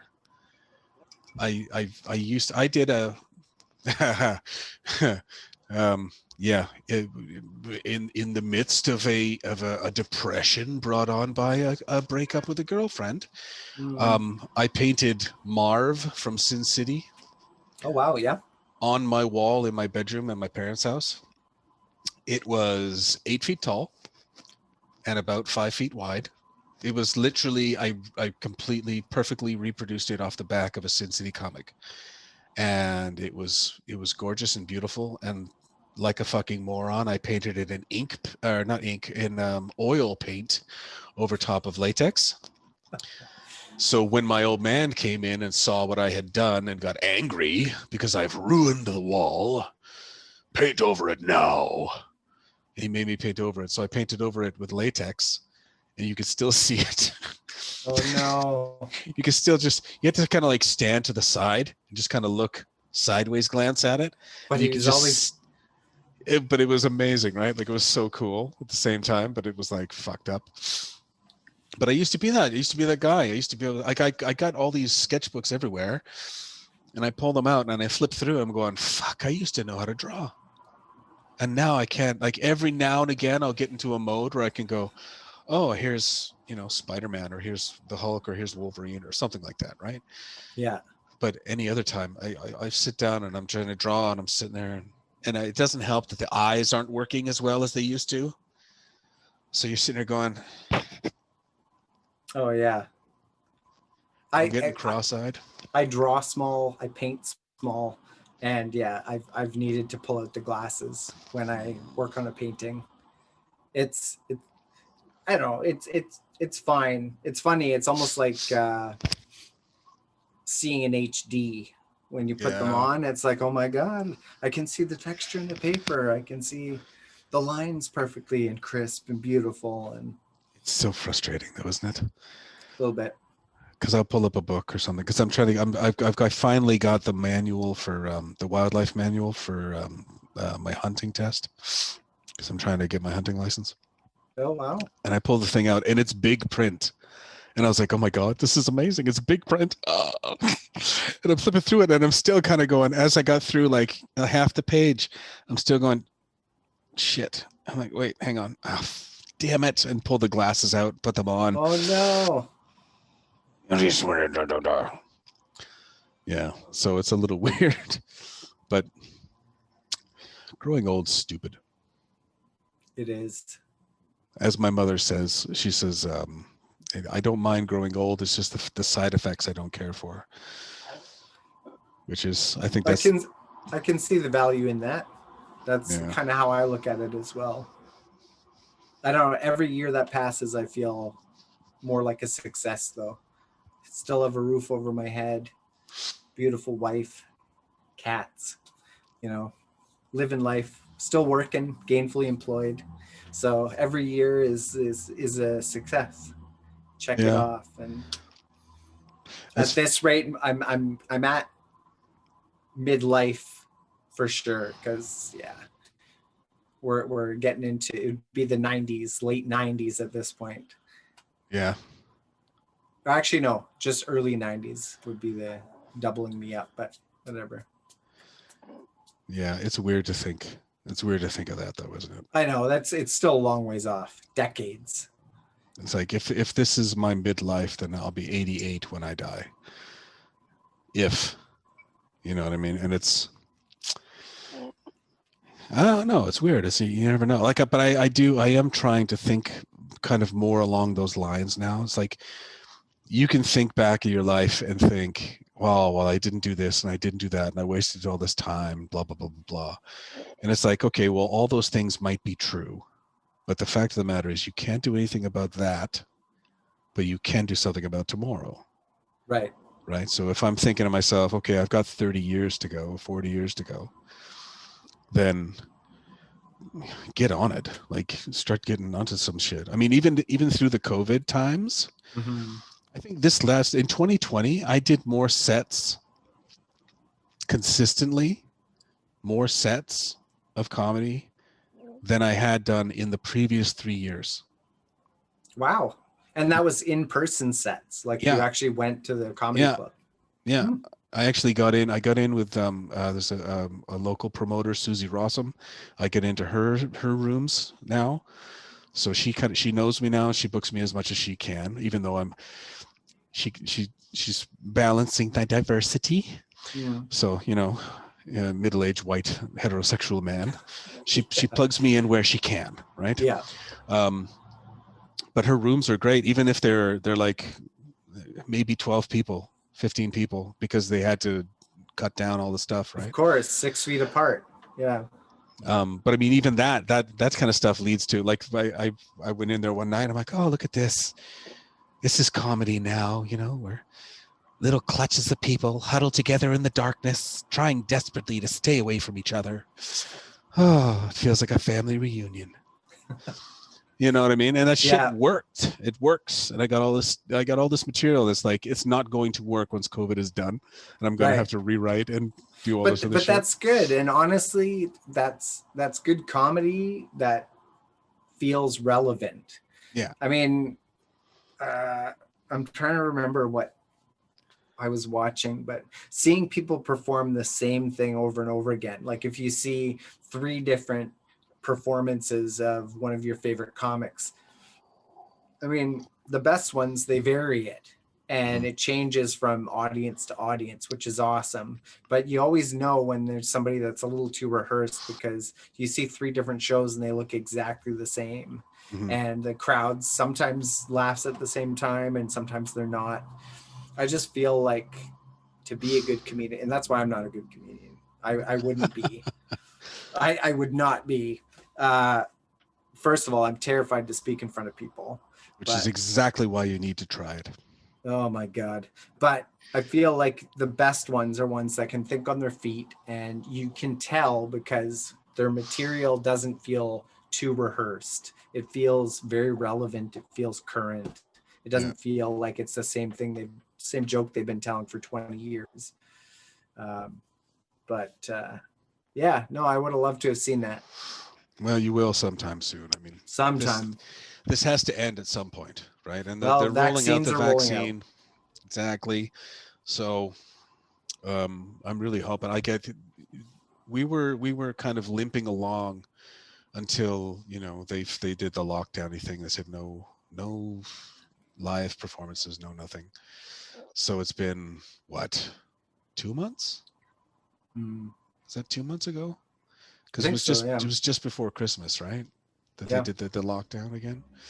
So, and now they've pushed this one to like February, middle of February or something.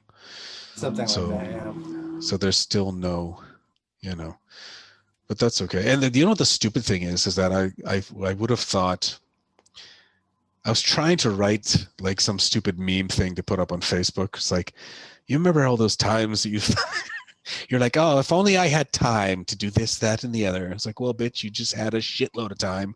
Did you do any of it? No, right? Because everyone's just like, no, I was, busy being depressed and sitting in my hole and drinking whiskey. But so it's like, oh, you got lots of time. The wife was like, you got lots of time to write new material. I'm like, yeah, sure. I have no experiences upon which to write from. Like, what am I going to do? I'm going to go, I went to the grocery store today. I couldn't see anyone's face because they were all covered in masks. Everyone stayed apart from each other. We paid for our shit and left. What's the funny part there? There's nothing there, right? Yeah, your delivery is pretty funny still. Yeah. But I see what you mean. I'll stick with the bass guitar. I don't need anybody else to How's that going? That work. Super good. Yeah. I love it. Yeah. And as you're talking about what do you do during COVID time? Well, apparently I just work and play bass guitar and Slap at the bass. Do the Yeah. slap at the bass. Except I don't do any slap. I pick at the bass. My daughter started doing, my older daughter, she started a YouTube channel and she started playing guitar and singing some songs. Oh, wow. And I'm like jealous because I can't play and sing at the same time. Oh, God. Pam will try and talk to me while I'm playing. And I wait until I'm done the song and then I answer because I'm engaged in the conversation in that I'm thinking about what she said and I know what I'm going to say when I'm done, but I can't open my mouth to speak while I'm playing. I just can't do it. Yeah, no, I'm right there with you. And it's something I wish I had. If you're talking about regrets from your past and from your youth or whatever, yeah, wish I'd learned to play piano. Wish I had learned to play guitar when I was young. Me too. You know, like my kid can play piano. She can play piano. She can play cello. She can play saxophone, and she's a singer. You know, like, and then she sits there going, I don't know, maybe I shouldn't be in school right now for this. I'm like, shut up. You're doing what you love. Don't second guess this. You have the flexibility. You have the privilege to just do what you love. So do it in a loving fashion. Don't think of it in a practical way. Don't think of it in, well, am I going to get a job? Fuck that. Just love it. Do it. And then if it turns into something more, awesome. If it doesn't, you'll figure it out. And you have fucking support. Fuck, I don't understand. Like, I didn't have that kind of a support system. My parents didn't pay for my university. Yeah, mine neither. She's paying for her, she's complaining about, I'm going to be in debt. I'm like, bitch, you're not even going to be anywhere near as in debt as most people that you know. Like, you're paying for your lodging at the moment because she's living on UBC campus, right? She's paying for that, which, okay, fair enough. That cost is equivalent to the tuition cost. Oh, wow. Yeah, it's a little nuts. But it's not that cost and the tuition cost at the moment. Right.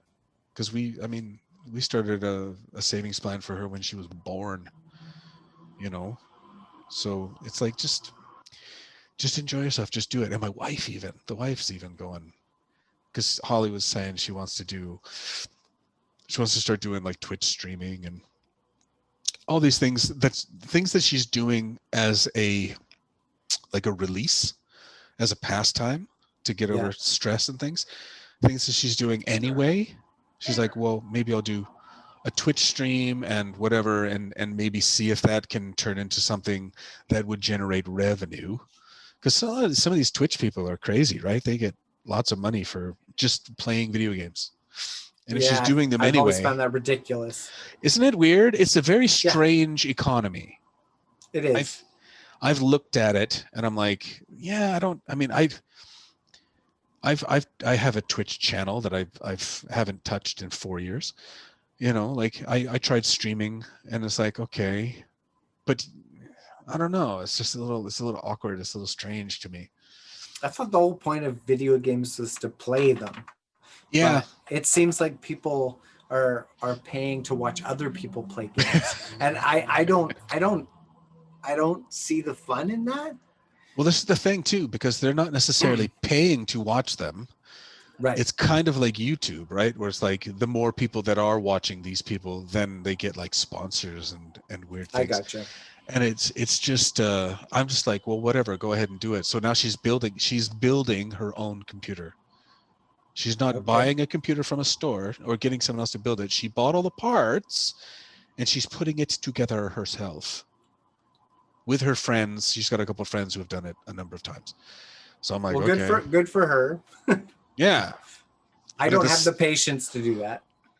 Me neither, baby. I'm just sitting there going, I'd be just shitting my pants thinking I'm going to plug it into the wrong thing and something's going to break and then it's fucked and I'm going to have to spend more. You've created Skynet accidentally and the beginning of the end right there. Yeah. Oh, jeez. Holy crap. I know. I just looked at the time. Well, that flew past. I know.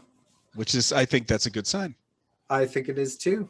I don't think you have anything usable there except Oh. for you can cut out all the bits with the white ghost here. With the white ghost. Yeah. Like, between the two of us, if you're looking at these screens, Yeah. you look like you're- some kind of beautiful model, and I'm sitting here like this bowling ball of shininess. Oh, I just keep thinking about the harsh lighting, which if I turned on the light, hold on one sec here.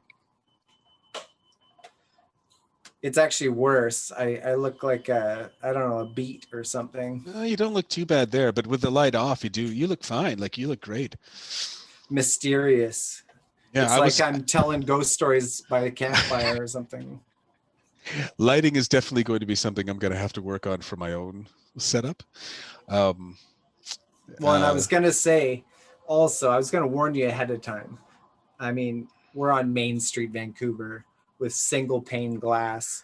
And on a good night, we're you constantly hear the traffic. hearing traffic and sirens and even foot traffic outside. So anytime I'm having Zoom meetings for work, people will comment on, is there construction going on? No, those are that's just regular street traffic outside my window. So, and I don't have a soundproof booth. This is the closest it gets, and this just blocks one side. Yeah. Well, do you know Jenna Brown? The name is familiar, but she's the tech lead for the show that I'm on right now, and she was the tech lead for Johnny Test as well when I was on that. She had the loudest keyboard anyone could ever have imagined. Like, it was like if she forgot to mute her mic after she said something, it was just tack tack tack tack tack tack tack tack clack clack clack tack tack tack tack. It's like, holy shit! Like, it sounded like an old typewriter. Like, it was that loud. I'm gonna just do a quick little test here, and you can let me know if it's the same, because I've heard mine's kind of like that too. Oh, that's nothing. Oh, well, there you go. That's nothing in comparison. It sounds like she laid the microphone on the keyboard. It's so loud.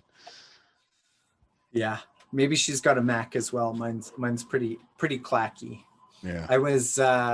I met with Joss and Brian yesterday, since it was the Carmen launch day, and Brian had some questions for the two of us about award season coming up or whatever, and I was still in the middle of my work day, and so I was talking to them, but I was trying to do some other stuff, and Brian's like, oh, are you working? I'm like, yeah, is it obvious? Because I can't tell. The keyboard sounds normal to me, but he heard every keystroke. So that's funny.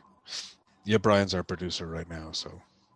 Oh, nice. It was kind of neat, because they've been doing like Friday afternoon, work chat, game, whatever type things. So I didn't go on this last weekend, but I did once or twice, and I'm like, oh, this is kind of okay. Chill out, whatever. Nice. Weird little online games that I'm like, what the fuck do you do with this? I have no idea. Honestly, at this point, I think people are just trying to find ways to stay connected. Yeah. And with teams, like, we can't do team building like we could back in the good old days of actually being in the studio. Yeah, actual human. I do feel like we're living a little bit in an Isaac Asimov book. You know, yeah, on one of those planets where people don't see each other; they only see holograms of each other and shit. I feel it's a Black Mirror episode waiting to happen. Yeah, it's a little. In fact, it probably did happen. I'm gonna have to rewatch the series and investigate. But I'm avoiding Black Mirror right now because I'm like, I don't need. It's too real. Yeah, well, it's too real, and it's like so many of those episodes. It's just depressing as hell. It's like, nah, I don't need that. I'm gonna feed my chickens, and I'm gonna see if my favorite chicken has laid her green egg yet. What? There green eggs? There are two that are laying regularly. One's laying a speckled egg, and the one is laying Beatrice, my favorite. I used to call her Mohawk because she had a little mohawk. She has a little mohawky thing up here. Don't feed her after midnight. Yeah. Yeah. We've named them all B names, so it's Beatrice, Blanche, Betty, and the bitch. And the bitch will peck every fucking part of me when I'm in there. It's like, fucking leave me alone, you little. I'm feeding you. Stop doing that. She's very aggressive to me. I don't really understand why. But yeah, Beatrice pops out green eggs, which are very cool. They're very cool. I've learned so many stupid things. I'm going to end up being a farmer, like a hobby farmer at least. Well, hey, when you get goats, invite us out. Honestly, Pam loves chickens too. Like she had pet chickens and ducks when she was growing up, but goats make both of us probably the happiest. Nigerian dwarf goats. Oh, those sound adorable. I'm sure I've seen them. Look them up with Pam later. They are the cutest things in the world. Oh my God. Yeah, I'll look those up right away. Anyway, yeah, okay. So, we should probably wrap this up because it's been way longer than I asked you for. Yeah, no kidding. Almost 2 hours. Yeah, which is pretty cool. And yeah, there will be no editing. I don't edit. It's just, that's my whole thing. It's like I like just the chat format, and what comes. And right. You know, if something serious comes up, like we got serious for a little while. We got serious, yeah. And that's just how life goes. Well, there you go. So thank you very much for being on my podcast, Mike West. Thanks for having me, Walter. You're welcome. It will be available on Spotify not too long from now. It's hilarious how easy it is to put shit on Spotify. Oh my God. Spotify, Google Play, all these other fucking things, iTunes. It's just hilarious. So, but this was cool. This actually worked a lot better than I thought it was going to. I was nervous about it. I was nervous about it too. I hate the sound of my own voice, so I don't know if I'll be listening to it, but it's good to know it's out there somewhere. Yeah, well, it's been a lot of fun. I thank you very much.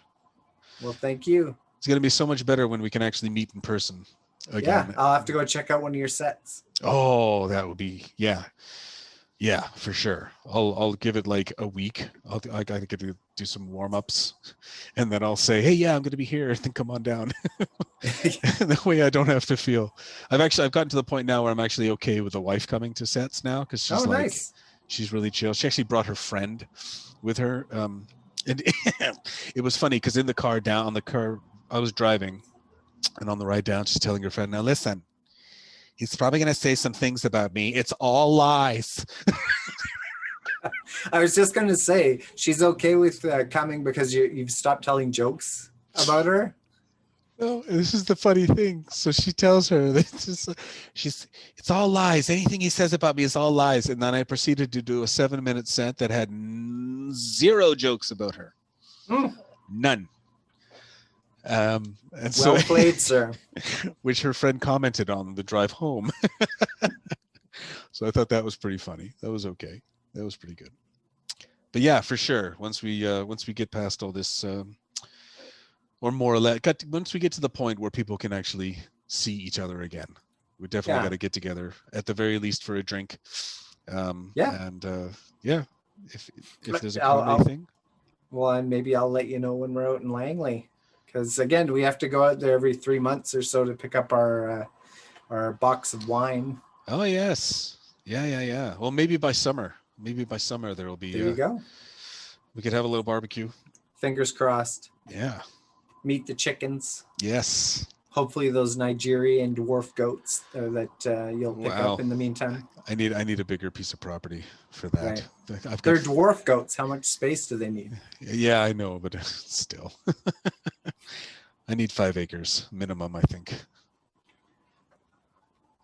I have faith you'll be there. At some point, yeah. Your 160 acres up in Kelowna or Maple Lake, yeah. All right, dude. All right. Well, you have a good night and a good rest of your weekend. Good to see you too. All right, brother. I will see you later. All right. Peace out.